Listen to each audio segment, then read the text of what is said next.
मिनश्शैतानिर्रजीम। बिस्मिल्लाहिर्रहमानिर्रहीम।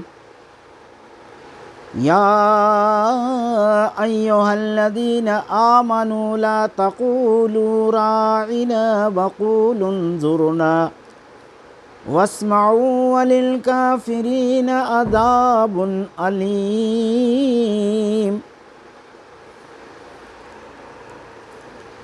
ए ईमान वालो, तुम राइना न कहो, उन्जुरना कहो और सुनो, और काफिरों के लिए दर्दनाक अज़ाब है। अल्लाह रब्बुल आलमीन ने यहाँ ईमान वालों को खिताब किया है और ईमान वालों को एक हुक्म दिया है कि जिस तरीके से ये यहूदी आपको अपनी तरफ मुतवज्जा करने के लिए लफ्ज़ रायना इस्तेमाल करते हैं, तो तुम रायना के बजाय उन्जुरना कहो, रायना न कहो। असल में यहूद अपने अना की तस्कीन के लिए और हसद व बुग़्ज़ की बुनियाद पर अल्लाह के रसूल सल्लल्लाहु अलैहि वसल्लम को अगर अपनी तरफ मुतवज्जा करने के लिए चाहते तो वो राइना के बजाय राइना कहते, अल्फाज को तोड़ करके कहते, मोड़ करके कहते राइना, राइना को राइना कहते। राइना माने हमारे चरवाहे, नबी को कहते हमारे चरवाहे। असल में रायना का माना हमारी रियायत कीजिए, हमारा भी ख्याल कीजिए, हमारा भी सुन लीजिए, हमारी तरफ भी कान लगाइए, ये रायना का माना है। लेकिन अपनी छुपी हुई सकावत कल्बी, बदबख्ती, बेईमानी और शैतानी और नबी की नाफरमानी से अपने दिल की तस्कीन के लिए वो रायना को राइना कहते, हमारे चरवाहे कहते। अल्लाह रब्बुल आलमीन ने कहा कि तुम ऐसा न करो, ऐसा मत कहा करो। ये इनकी फितरत थी कि अल्फाज को तोड़ करके मोड़ करके वो बयान किया करते थे। मसलन एक मर्तबा यहूदी ने नबी सल्लल्लाहु अलैहि वसल्लम के पास आकर कहा अस्सलामु अलैकुम। नबी ने कहा वालैकुम। बातचीत हुई और फिर वो चले गए। हजरत आयशा सिद्दीक़ा रज़ी अल्लाह ताला अन्हा ने कहा, अल्लाह के रसूल, क्या आपने सुना नहीं, वो आपके लिए मौत की दुआ कर रहा था, बद्दुआ कर रहा था कि आप पर मौत आए।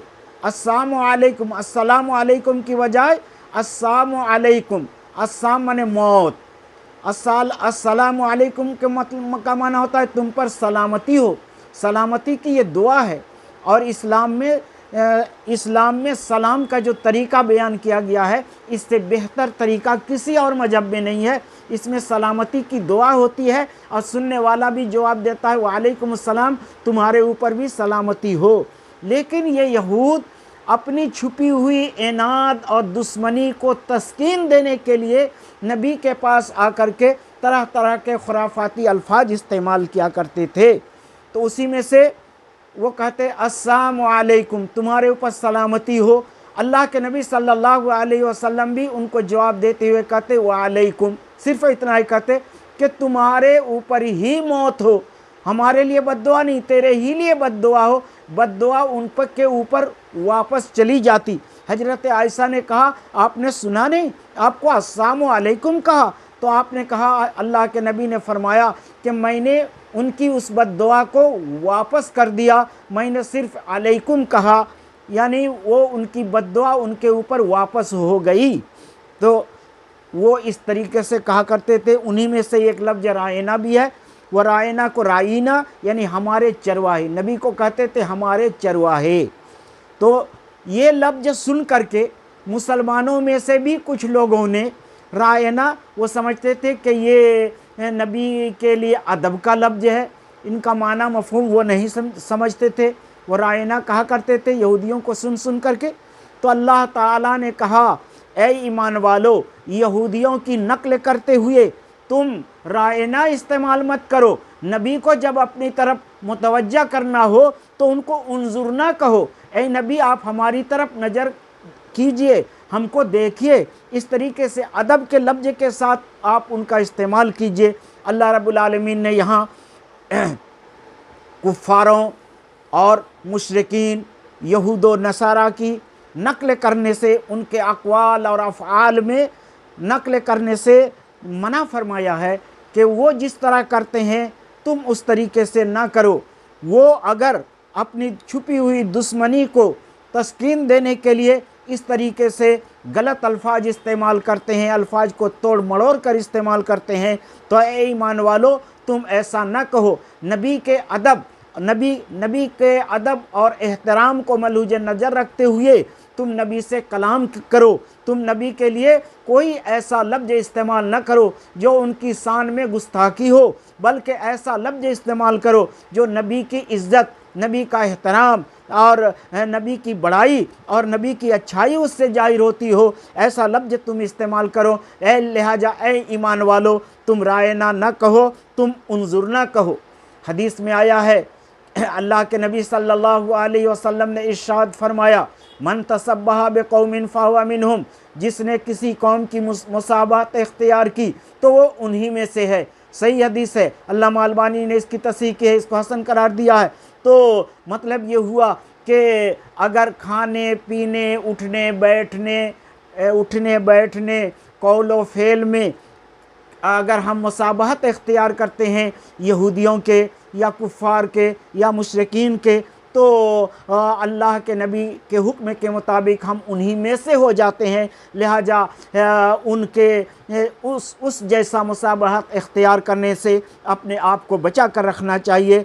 हज़रत अब्दुल्लाह इब्न मसूद बयान करते हैं कि अल्लाह के नबी सल्लल्लाहु अलैहि वसल्लम हज़रत अब्दुल्लाह इब्न मसूद बयान करते हैं कि जहाँ कहीं भी कुरान करीम में अल्लाह रब्बुल आलमीन ने या अय्युहल्लज़ीना आमनू कहा है, तो जब कहा या अय्युहल्लज़ीना आमनू कहा है तो तुम कान लगा दो, फ़ौरन कान लगा दो। ईमान वालों को अल्लाह खिताब कर रहा है तो कान लगा दो और दिल उसकी तरफ माइल कर दो और सुनने के लिए पूरी तरह मुतवज्जा हो जाओ। या तो वहाँ किसी बदी से मुमानात होगी, बुरे कामों से अल्लाह रोकेगा और नेकी का हुक्म होगा। इसलिए उस तरफ जब अल्लाह कहे या अय्युहल्लज़ीना आमनू तो पूरी तरह से तुम मुतवज्जा हो जाओ। अल्लाह कोई ना कोई अच्छा हुक्म देने वाला है या बुराई से रोकने वाला है। हजरत खैसमा बयान करते हैं कि तौरात में अल्लाह रब्बुल आलमीन ने यहूदियों को खिताब करने के लिए या अय्युहल मसाकीन का लफ्ज़ इस्तेमाल किया है, या अय्युहल मसाकीन। लेकिन अल्लाह रब्बुल आलमीन ने ईमान वालों की इज़्ज़त अफजाई की, ईमान वालों की बड़ाई बयान की और उनके लिए ऐसा लफ्ज़ इस्तेमाल किया जिसमें उनकी बड़ाई हो रही हो, उनकी इज़्ज़त हो रही हो, उनका एहतराम हो रहा हो। या अय्युहल्लज़ीना आमनू से खिताब किया है, तो या अय्युहल्लज़ीना आमनू ला तक़ूलू रायना, ए ईमान वालो तुम रायना ना कहो, उसके बदले में तुम उन्जुरना कहो। हम उन्जुरना हमारी तरफ देखिए, ये लफ्ज़ इस्तेमाल करो। वस्माऊ लफ्ज़ में भी उनसे मुसाबहत में अल्लाह रब्बुल आलमीन ने मना फरमा दिया कि रायना को रायना करते हैं तो तुम रायना भी ना कहो कि उनसे मुसाबहत हो जाए, उनके बदले में तुम उन्जुरना कहो। वस्माऊ और सुनते रहा करो। वलिल काफिरीन अज़ाबुन अलीम, और काफिरों के लिए दर्दनाक अजाब है। अलीम बमना मूलिम, अजाब दर्द देने वाला, बहुत दर्दनाक दर्द देने वाला अजाब होगा।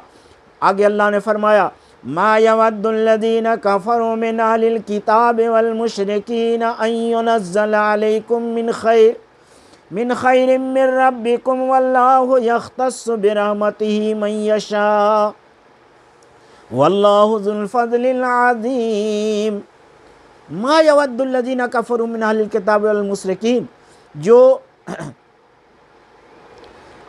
काफिर अहले किताब में से कुफ्र करने वाले चाहते हैं, वलल मुशरिकीन और न मुशरिकीन, ये कि अन युनज़्ज़ला अलैकुम मिन खैरिम मिन रब्बिकुम, ये कि तुम्हारे ऊपर तुम्हारे रब की जानिब से खैर नाजिल हो, भलाई नाजिल हो। मा यवद्दुल्लज़ीना कफ़रू मिन अहलिल किताब, अहले किताब में से काफिर नहीं चाहते हैं। मा यवद्दु मा युहिब्बु, वो नहीं चाहते हैं, वो इसको पसंद नहीं करते हैं। वलल मुशरिकीन, और ना मुशरिकीन चाहते हैं। अन युनज़्ज़ला अलैकुम मिन खैरिम मिन रब्बिकुम, कि तुम्हारे रब की जानिब से तुम्हारे ऊपर कोई भलाई नाजिल किया जाए। वल्लाहु यख्तस्सु बिरहमतिही मन यशा, और अल्लाह खास करता है अपनी रहमत के साथ जिसको चाहता है। तो यहूदी, ईसाई, मुशरिकीन, कुफ़ार, हमेशा उनकी ख्वाहिश ये होती थी कि मुसलमानों पर, नबी पर उनके रब की जानिब से कोई भलाई नाजिल ना किया जाए, कोई अच्छाई नाजिल ना हो। वो कोई इसीलिए उनको मुसलमानों से, ईमान वालों से इनाद हुआ करता था, दुश्मनी हुआ करती थी। अल्लाह कहता है कि तुम्हारी ख्वाहिश के मुताबिक अल्लाह वही नाजिल करने वाला नहीं है। अल्लाह अपनी रहमत को जिसके साथ खास करना चाहता है, अल्लाह उस पर अपनी रहमत उतारता है। अल्लाह कहता है वल्लाहु यख्तस्सु बिरहमतिही मन यशा, अल्लाह अपनी रहमत के साथ खास करता है जिसको चाहता है। अपनी रहमत जिसको चाहता है खास करके देता है।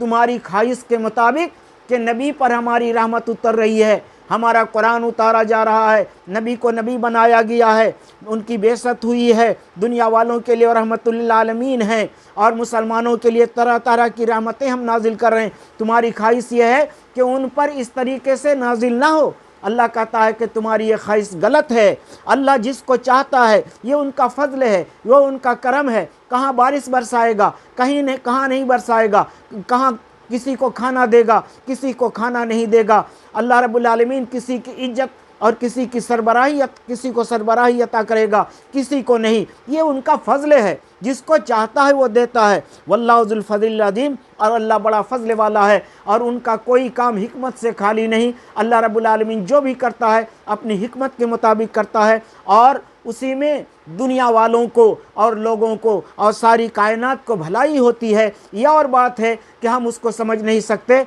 और उस पर हम एतराज़ करने लग जाते हैं। अल्लाह रब्बुल आलमीन ने मना फरमा दिया कि नहीं, तुम्हारी यह ख्वाहिश गलत है।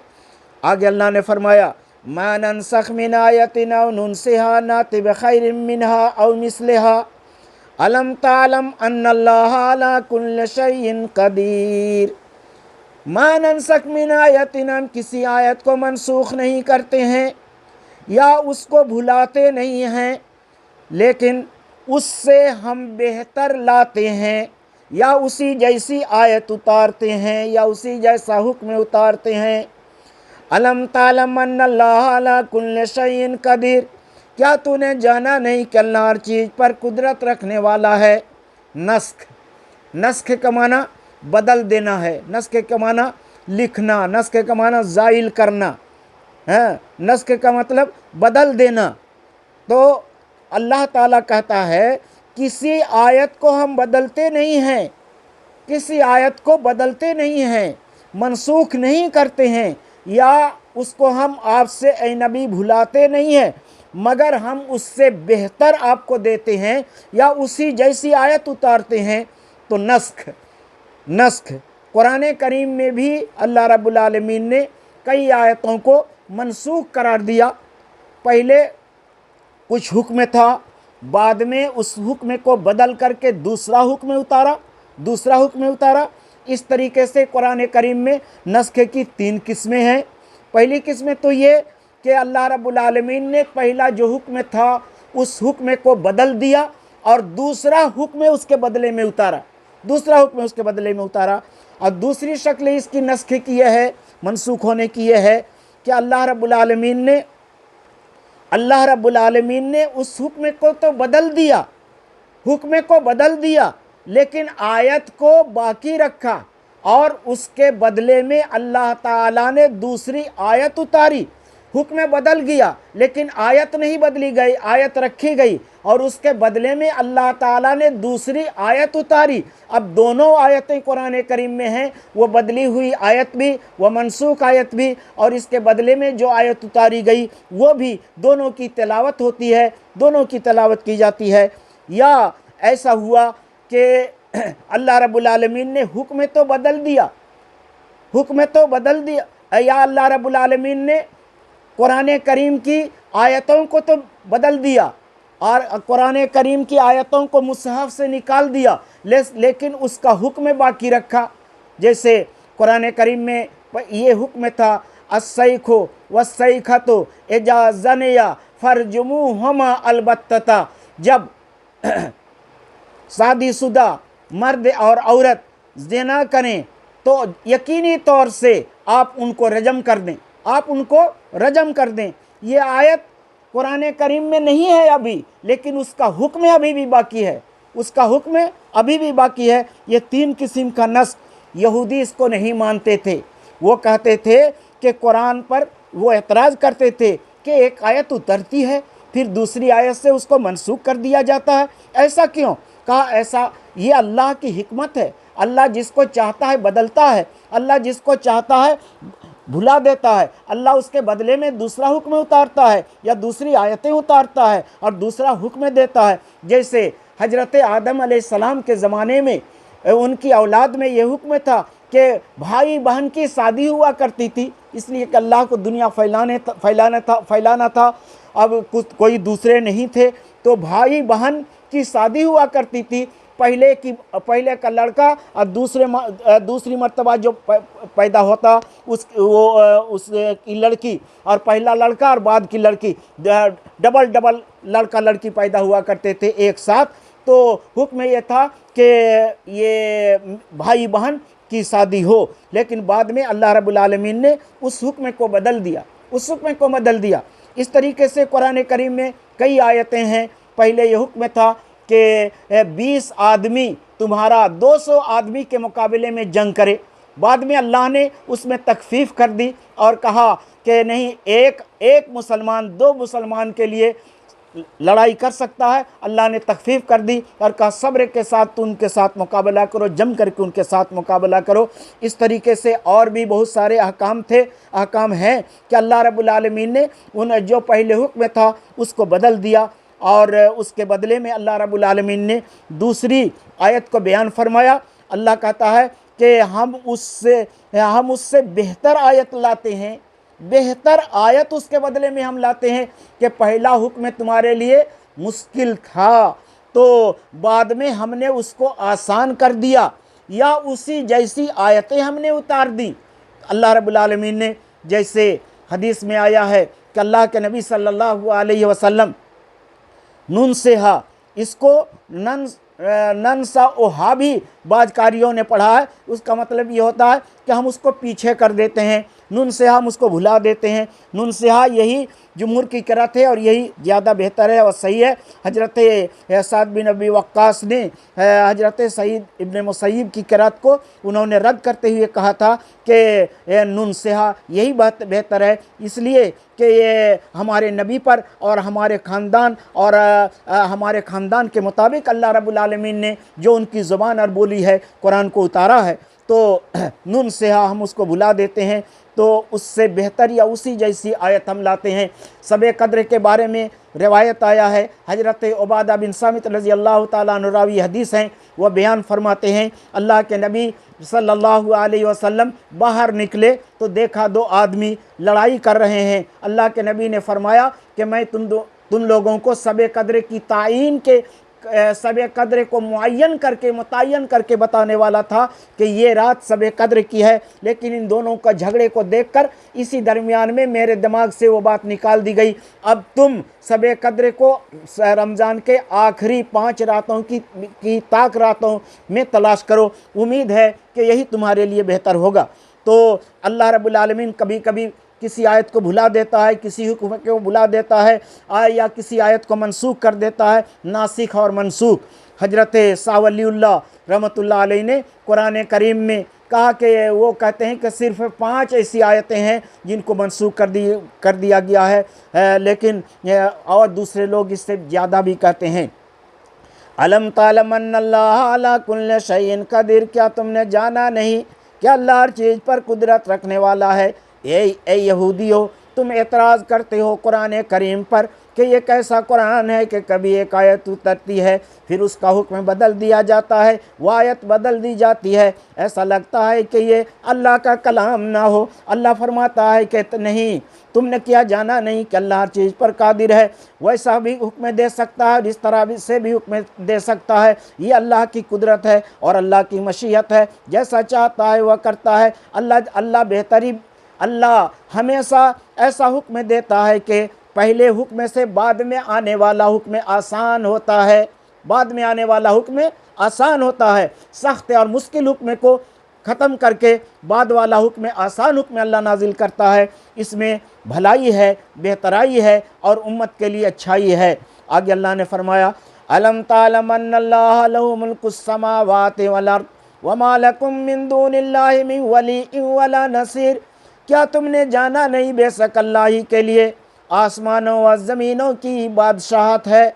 वमा लकुम मिन दूनिल्लाहि मिन वलिय्यिन वला नसीर, और तुम्हारे लिए अल्लाह के अलावा कोई मददगार और मदद पहुँचाने वाला मददगार और दोस्त नहीं है। अल्लाह ने फरमाया कि ए मुसलमानों, ए दुनिया के लोगों, क्या तुम जानते नहीं हो और यकीनन जानते हो कि अल्लाह के अलावा तुम्हारे लिए कोई मददगार नहीं, कोई वली नहीं, कोई हामी नहीं, कोई नासिर नहीं।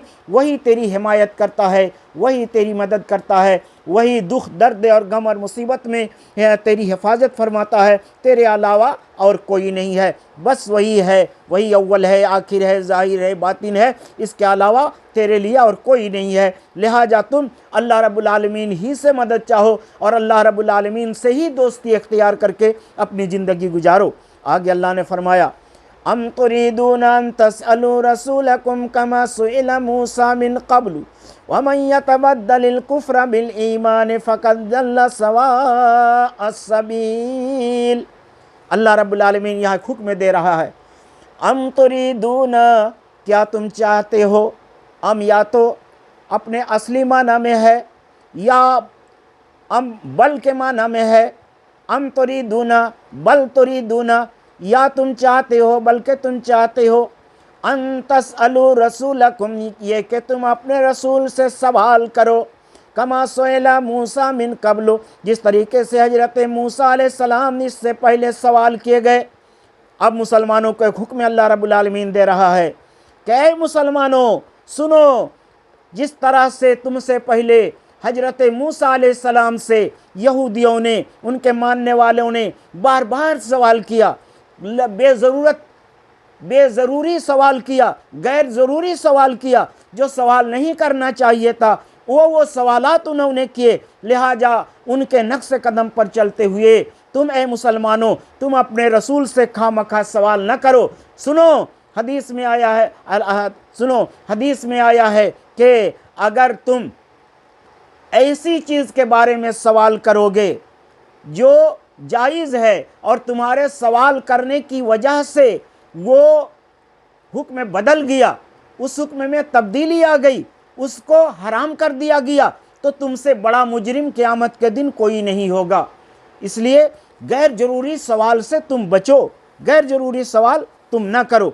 हजरत बरा बिन आज़िब रज़ी अल्लाह तआला अन्हु कहते हैं कि जब कुरान करीम में अल्लाह रब्बुल आलमीन ने इस आयत करीमा को उतारा कि तुम रसूल से सवाल न करो, जिस तरीके से मूसा अलैहिस्सलाम पर इससे पहले सवाल किया गया, तो हजरत बरा बिन आज़िब कहते हैं कि मैं कोई बात नबी सल्लल्लाहु अलैहि वसल्लम से पूछना चाहता था और साल दर साल गुजर जाता था, लेकिन डर से, खौफ से और हैबत से आपसे मैं वह बात पूछ नहीं सकता था। ये ख्वाहिश होती थी हम लोगों की कि कोई देहाती आए, बादिया नसी आए, कोई आराबी आए और अल्लाह के नबी सल्लल्लाहु अलैहि वसल्लम से कुछ सवाल करे और उन सवालों का जवाब अल्लाह के नबी जब दें तो हम उनसे सुने। ये हमारी ख्वाहिश हुआ करती थी। हम डर से अल्लाह के नबी से और खौफ से अल्लाह के नबी से कोई सवाल नहीं किया करते थे। हजरत मूसा अलैहिस्सलाम से उन्होंने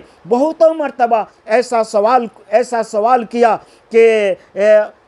सवाल किया जो सवाल करना उनके लिए मुनासिब नहीं था। जब वो कत्ल का वाक़या भी, वो मर्डर का वाक़या अभी थोड़ी देर पहले आयतों में, कुरान करीम की आयतों में ही गुजरा है। उस के हल के लिए हज़रत मूसा अलैहिस्सलाम से उन्होंने सवाल किया था कि मर्डर हुआ है, हम क्या करें, कातिल कह रहा है फलां ने कत्ल किया, मकतूल उसका इनकार कर रहा है, क्या हुक्म होगा इसमें? तो कहा था कि गाय को ज़बह करो।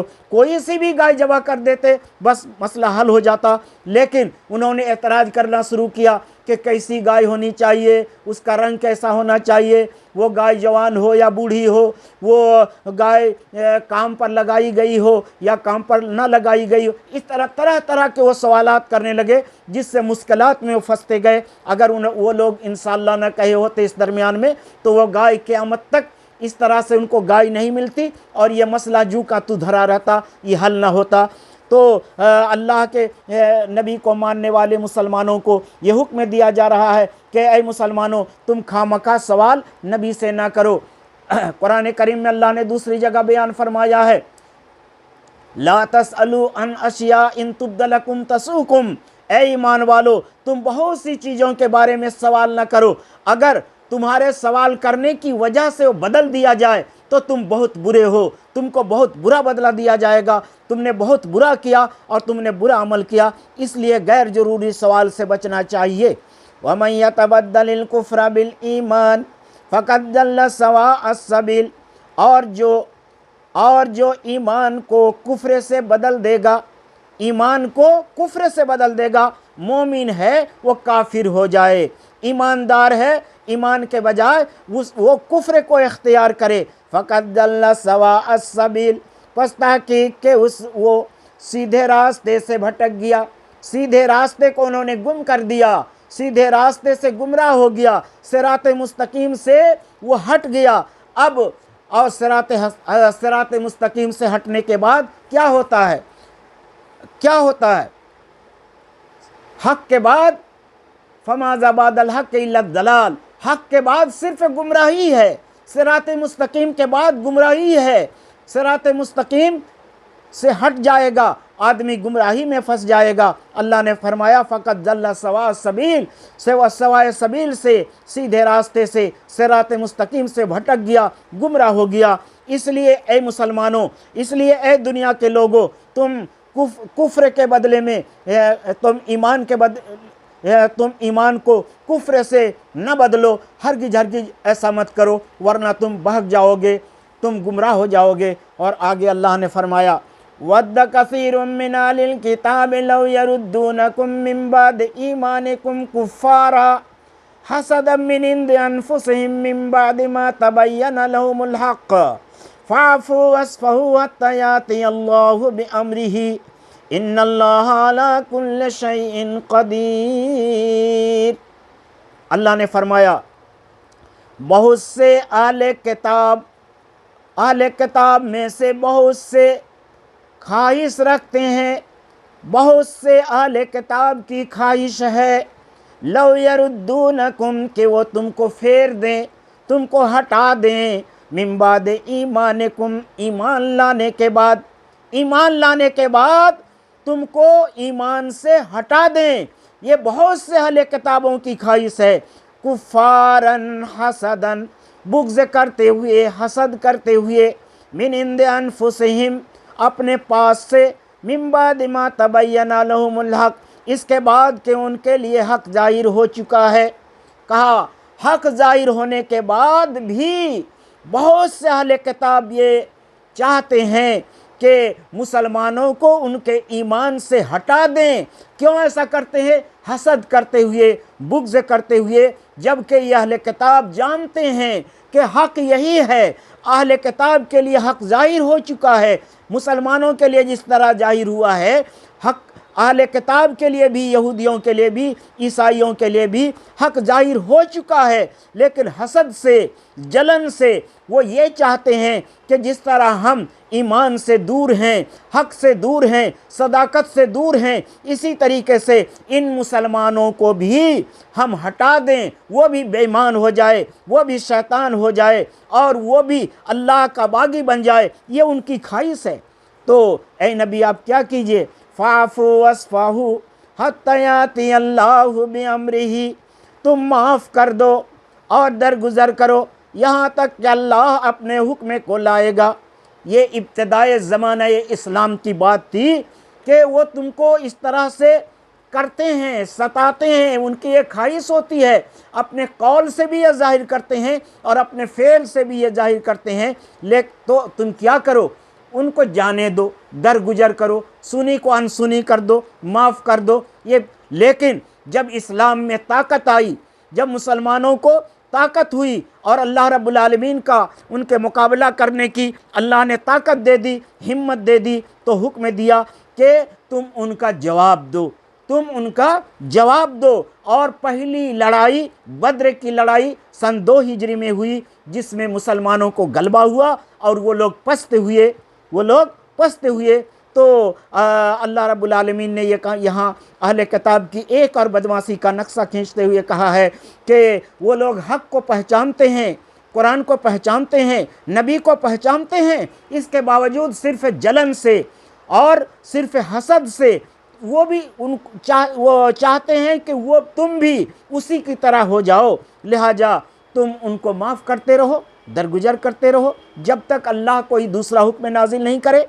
इन्नल्लाह अला कुल्लि शैइन कदीर, बेशक अल्लाह हर चीज़ पर कादिर है, अल्लाह हर चीज़ पर कादिर है। अभी तुम उनको माफ़ करो, दरगुजर करो, वक्त आएगा अल्लाह की कुदरत जाहिर होगी कि तुम उनके मुँह पर बोलोगे, वो जिस तरीके से ख्वाहिश करेंगे तुम उनके ख्वाहिश की पैरवी इत्तबा नहीं करोगे, उनका जवाब दोगे। और अल्लाह रब्बुल आलमीन ने दिखा दिया बद्र के मैदान में, उहद के मैदान में, खंदक के मैदान में, तबूक के मैदान में, यरमुक के मैदान में, जगह जगह अल्लाह ने इसको जाहिर करके दिखा दिया कि अब वो वक्त आ चुका है।